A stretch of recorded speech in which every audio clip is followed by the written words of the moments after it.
Greetings, judges. My name is Hutapea from 11 Science 1.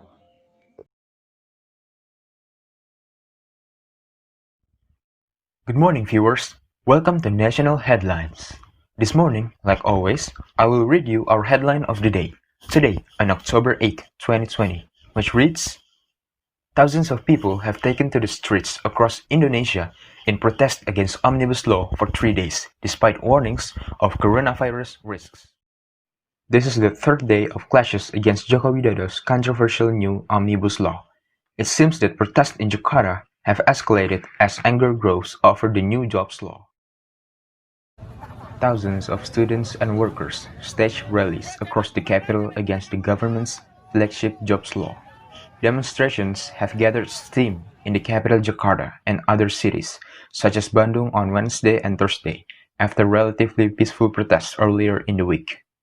Clashes erupted as police fired tear gas and water cannons to disperse crowds who gathered near the parliament building. Some were throwing stones at police. Hundreds of protesters have been detained, including some who were allegedly armed with Molotov cocktails and sharp weapons. Protesters say the new law will cripple labor rights, for instance, by reducing severance pay and outsourcing more jobs to foreigners. The protesters have demanded that the government revoke the bill, and international unions and human rights groups have condemned it.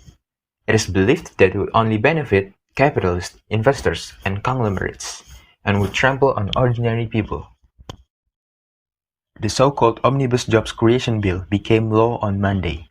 The bill, among other things, is aimed at cutting red tape and improve bureaucratic efficiency, labor and environmental laws in an attempt to attract investment and stimulate the economy. It is expected to create nearly 3 million jobs for young people who start looking for work, and 6 million people who are unemployed because of the COVID-19 pandemic. The bill, which is over 1,000 pages long and amends 79 existing laws, was passed with the support of 7 out of 9 parties.